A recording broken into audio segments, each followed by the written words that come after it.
Number 10. The bouncing pickle law. In Connecticut, it is technically illegal to sell a pickle that does not bounce. This sounds like a joke, but it is a real regulation that came from one specific incident in 1948. Two men named Moses Packer and Sidney Sparer were arrested for selling pickles that were unfit for human consumption. They were accused of selling rotten cucumbers and calling them pickles. During the trial, a fierce debate broke out about what actually constitutes a pickle. The Commissioner of Food and Drugs stepped in and made a legendary ruling.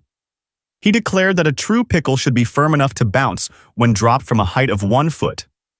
To prove the point, they actually dropped the defendant's pickles in court. They splattered like mashed potatoes. The men were fined, the pickles were destroyed, and the bounce test became the official state standard. So if you are in Connecticut and you drop your lunch, you are not being clumsy. You are just conducting a legal inspection. Number 9. Donkeys sleeping in bathtubs. In the state of Arizona, it is strictly forbidden for a donkey to sleep in a bathtub. You might wonder who is putting a donkey in a tub in the first place. The answer goes back to a rancher in the 1920s. This rancher had a donkey that liked to sleep in an old bathtub he kept outside in his yard. It was a comfortable spot. But one night, a local dam burst. The floodwaters rushed through the town and swept the bathtub away with the donkey still inside it. The donkey survived the wild ride, but it took a massive amount of town resources and manpower to rescue the animal from its porcelain boat. The local officials were so annoyed by the effort and cost of the rescue that they passed a law banning donkeys from sleeping in bathtubs forever. Standing in a bathtub is fine. Sleeping in one is a crime. Number 8. Pushing a moose out of a plane. In Alaska, the law specifically says you cannot push a live moose out of a moving airplane. This law exists because of a town festival in Talkeetna that went horribly wrong. The town used to have a contest called Moose Dropping Festival. The idea was to drop moose waste from a plane onto a target board, like a game of bingo. It was good, clean fun. But rumors started spreading that some people wanted to take it to the next level. State officials got wind of crazy ideas about transporting live moose, or herding them with planes for hunting purposes.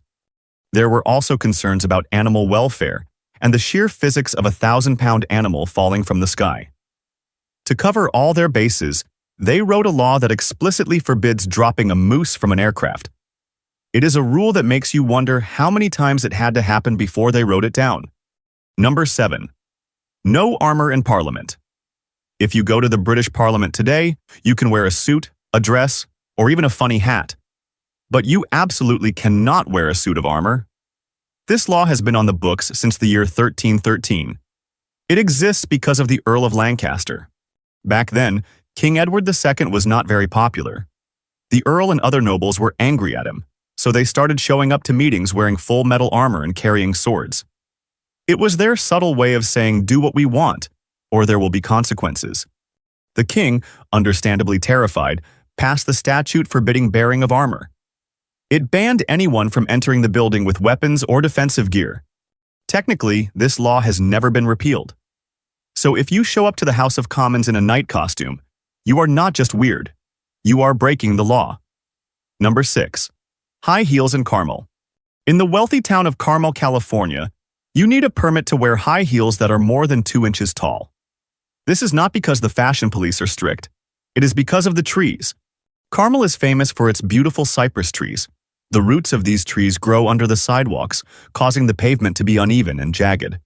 In the 1960s, the city attorney realized that if someone tripped on a tree root while wearing heels, they could sue the city for millions of dollars. Instead of cutting down the trees or fixing the sidewalks, they decided to ban the shoes. The law was created purely to stop lawsuits. You can still get a permit for heels at City Hall. It is free. It is basically a waiver that says if you trip and break your ankle, it is your own fault.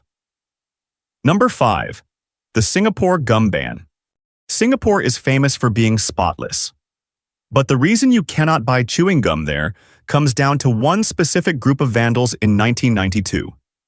They were not sticking gum on desks or shoes. They were sticking it on the train sensors. Singapore had just spent billions building a high-tech subway system called the MRT. But the doors kept jamming. The trains were stopping in the middle of tunnels. Passengers were stranded. Engineers found that vandals were sticking chewing gum on the door sensors, preventing them from closing properly. The Prime Minister, Lee Kuan Yew, was furious. He decided that if people could not chew gum responsibly, they would not chew it at all.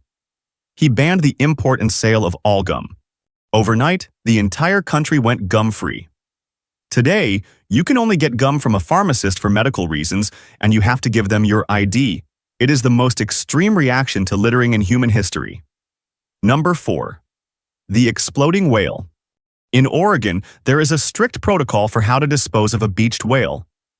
This protocol exists because of what happened on November 12, 1970. A 45-foot sperm whale washed up on the beach. It weighed 8 tons and it smelled terrible. The Highway Division decided the best way to get rid of it was to use dynamite. They thought the explosion would vaporize the whale into tiny pieces that seagulls would eat. They used half a ton of explosives. It did not work as planned. The explosion blasted massive chunks of debris into the sky. It rained heavy pieces on the spectators who were standing a quarter-mile away. One large piece the size of a coffee table crushed a brand new car. The smell was unbearable. The main part of the whale did not even move. Oregon learned a valuable lesson that day. You cannot solve a biological problem with high explosives. Number 3. The Kinder Egg Ban. In the United States, Kinder Surprise eggs are illegal. You can get fined thousands of dollars for smuggling them in. This blanket ban on non-edible objects inside food exists because of a tragedy in 1937 involving a medicine called elixir sulfanilamide. A drug company created a liquid sulfa drug for children. To make it liquid, they dissolved the medicine in a chemical solvent usually used for industrial purposes. They did not test it. It tasted sweet, but it was a toxic substance. More than 100 people lost their lives, mostly children. The public outrage was massive. It led to the 1938 Food, Drug, and Cosmetic Act. One small section of this act forbade placing any non-nutritive object inside a confectionery product. While the law was meant to stop harmful substances, it also accidentally banned chocolate eggs with toys inside. So because a pharmacist caused a massive tragedy in the 30s, you cannot have a plastic toy in your chocolate today.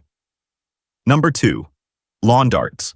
If you grew up in the 80s, you might remember a game called jarts.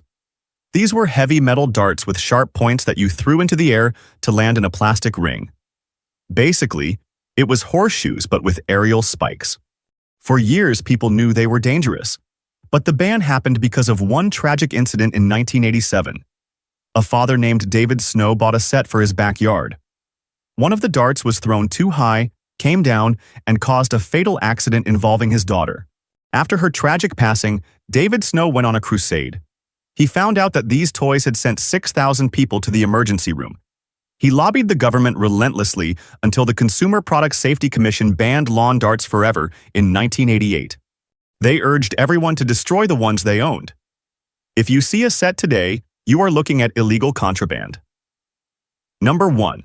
Taking off your shoes at the airport. We all hate this.